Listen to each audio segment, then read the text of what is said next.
मित्रांनो, स्वाभिमान शोध अस्तित्वाचा या मालिकेच्या आजच्या भागात आज आपण बघणार आहोत. पल्लवी आरशासमोर बसलेली असताना शांतनू येतो आणि तिच्या पाठीला पाठ लावून बसतो.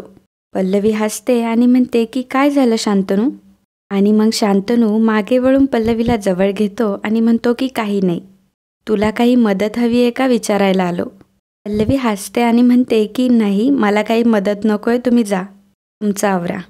मग शांतनू पल्लवीचे केस बाजूला घेऊन पल्लवीच्या खूपच जवळ येतो. पल्लवी म्हणते की शांतनू, अहो काय चाललंय तुमचं? शांतनू म्हणतो की कुठे काय, मदत तर करतोय तुझी. पल्लवी म्हणते की नकोय म्हटलंय ना, हे बघा कोणीतरी येईल, बघेल, तुम्ही पटकन उठा बरं इथून.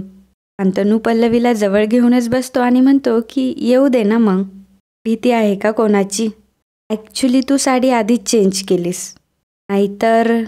पल्लवी म्हणते की शांतनू तुम्ही बाजूला व्हा बरं. मग शांतनू पल्लवीच्या पुढे येऊन बसतो, तिचे हात हातात घेतो आणि म्हणतो की जाऊ दे काय पल्लवी, एखाद्याची जर मदत करण्याची इच्छा असेल तर त्याला अडवू नये, खूप मोठं पाप लागतं. पल्लवी म्हणते की हो आणि हसायला लागते. पल्लवी तिथून उठते. शांतनू पुन्हा तिच्या जवळ जातो आणि म्हणतो की अगं खरं सांगतोय मी, थोडीशी मदत करू दे ना मला. पल्लवी म्हणते की हो काय चाललंय तुमचं, काय हा वेडेपणा? शांतनू म्हणतो की प्रेम प्रेम म्हणतात याला, बघूयात आज कोण अडवतंय मला. पल्लवी म्हणते की अहो मी अडवतीये ना, मी ओरडेल हा. शांतनू म्हणतो की ओरड ना. पल्लवी म्हणते की उगाच हट्ट करताय हा तुम्ही, असं म्हणून ती जायला निघते. शांतनू तिला अडवतो आणि म्हणतो की अडकलीस, आता काय तुझी सुटका नाही, आज माझा हट्ट पुरवावाच लागेल तुला. पल्लवी हसायला लागते आणि म्हणते की शांतनू बाबा.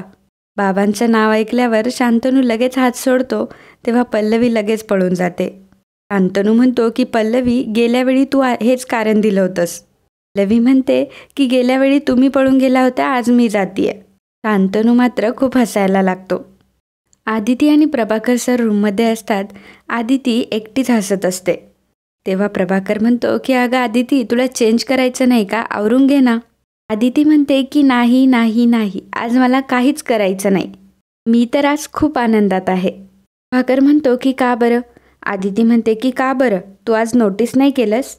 शांतनूचं माझ्याशी वागणं बोलणं सगळ्याच बाबतीत तो किती बदललाय. हळूहळू तो माझ्या जवळ येतो हे मला जाणवलंय, तुझ्या लक्षात नाही आलं? प्रभाकर आदितीला जवळ घेतो आणि म्हणतो की चांगलंच लक्षात आलं. आदिती म्हणते की प्रभाकर, तुला आठवते लहानपणी माझी आणि शांतनूची एक टीम होती. एकदा बघ आपण खूप घाईघाईत कामाला जायला निघालो होतो आणि तुझा टाय सापडत नव्हता, की तू काहीही कारण नसताना माझ्यावर चिडायला लागला होता. तेव्हा शांतनू तुझ्यावर किती चिडला होता, 2 दिवस बोलत नव्हता तुझ्याशी. प्रभाकर सर म्हणतात की हो, मी तुझ्यावर चिडलो म्हणून चिरंजीव माझ्या मागे लागले की आईची माफी मागा, कारण तिचा काहीच दोष नव्हता. नंतर जेव्हा मी माफी मागितली तेव्हा चिरंजीवांचा राग गेला आणि ते माझ्याशी बोलायला लागले. प्रभाकर सर म्हणतात की काय मस्त बॉन्डिंग होतं ना तुमच्या दोघांचं त्यावेळी. आदिती मॅम म्हणतात की हो ना. प्रभाकर म्हणतो की पण मला खात्री आहे, आधीचे सुखाचे समाधानाचे दिवस परत येतील.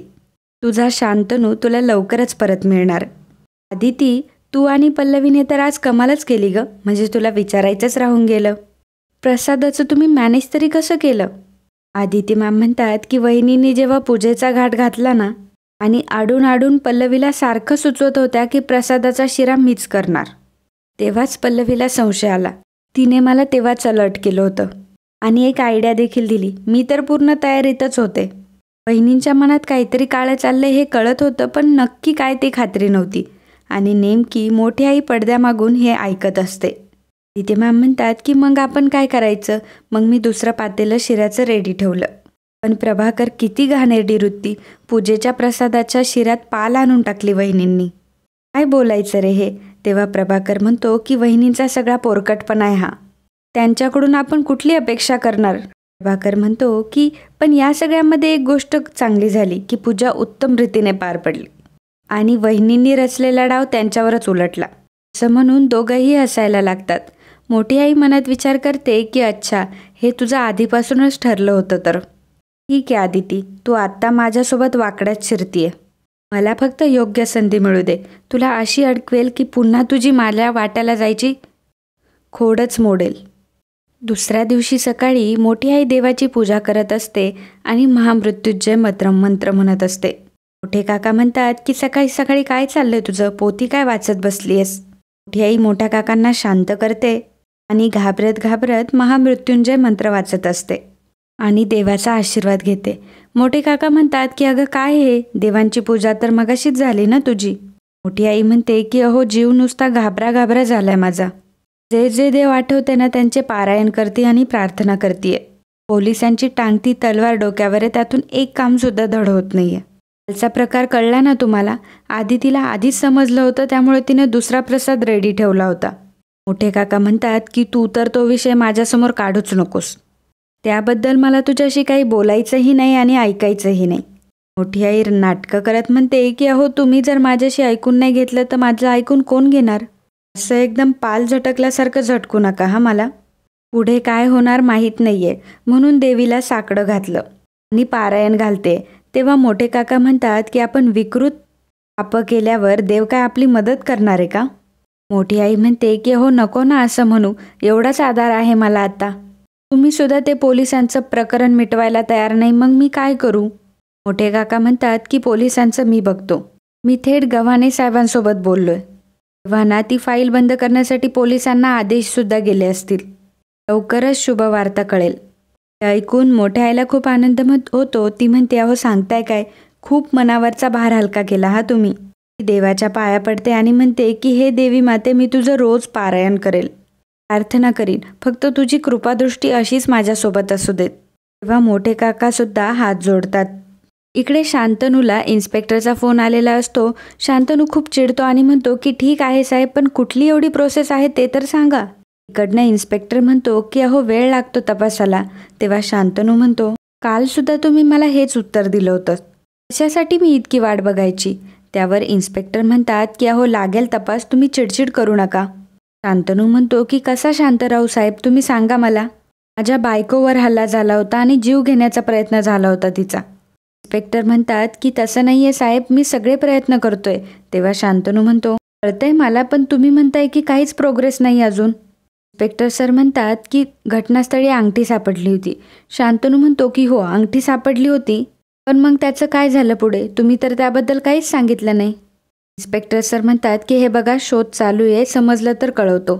शांतनू म्हणतो की असं कसं म्हणताय साहेब तुम्ही, कोणीतरी ही घटना बघितलीच असेल ना? कुठला तरी फोन रेकॉर्ड, काहीतरी लिंक, काहीतरी तरी भेटलं असेल तुम्हाला.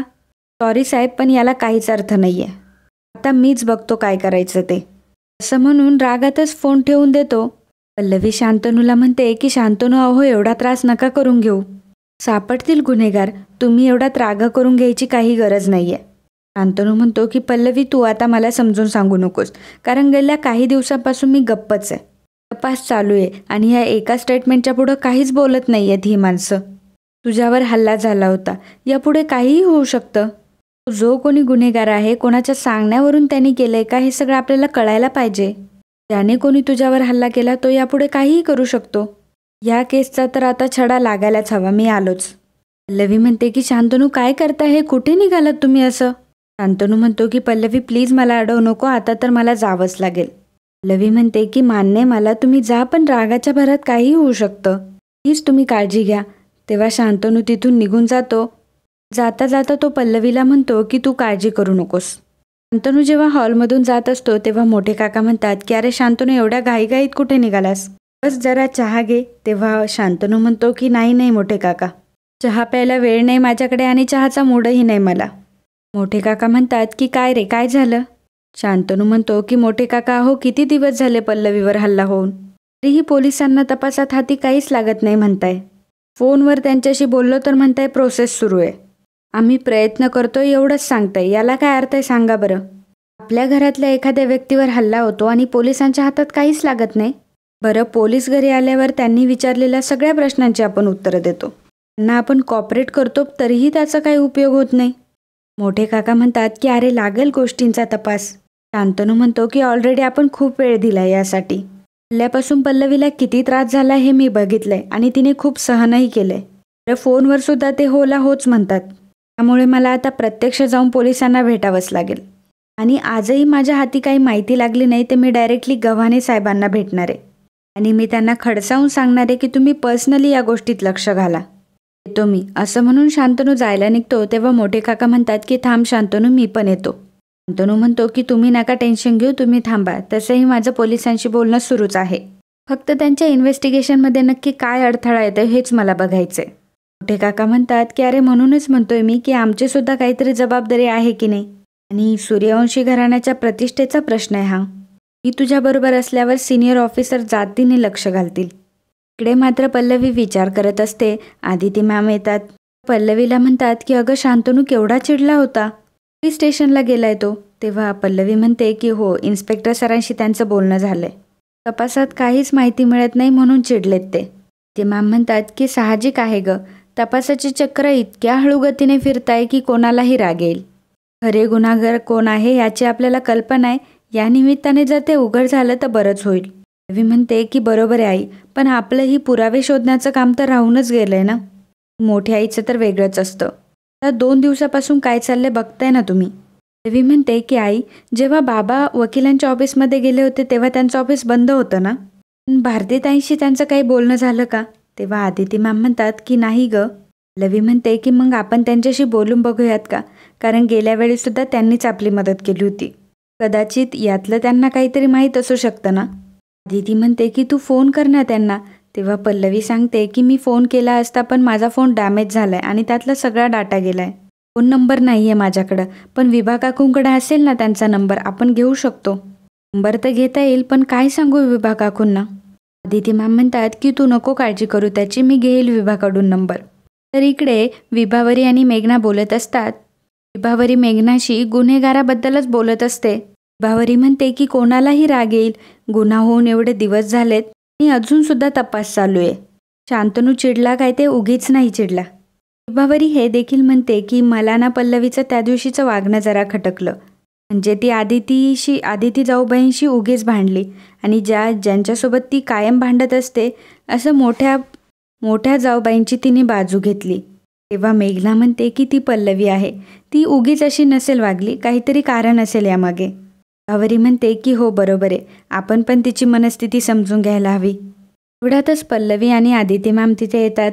बोलता बोलता आदिती मॅम विषय काढतात की तुझा तो इव्हेंट मॅनेज करणाऱ्या बाई, त्यांचं नाव काय ग? भारतीताईच ना, मला जरा त्यांचा नंबर देतेस का? विभावरी म्हणते की का हो? तेव्हा आदिती मॅम म्हणतात की माझी एक मैत्रीण आहे, तिला हवा होता. विभावरी म्हणते की चालेल की, मी देते तुम्हाला त्यांचा नंबर. विभावरी लगेच आदिती मॅमला भारतीताईंचा नंबर देते. आदिती मॅम रूममध्ये येऊन लगेच भारतीताईंना फोन करतात, पण भारतीताईंचा नंबर तो बंद असतो. आदिती मॅम म्हणतात की नंबर तर मिळवला पण फोनच लागत नाही यांचा, आता मी काय करू? इकडे मोठ्या आईला मोठ्या काकांचा फोन येतो. मोठी आई म्हणते की काय झालं, मी काळजीत होते. मोठे काका म्हणतात की अजून कोणाशीही भेट झाली नाहीये इथे. शांतनू वरिष्ठ अधिकाऱ्यांशीच बोलायचं असा हट्ट धरून बसलाय.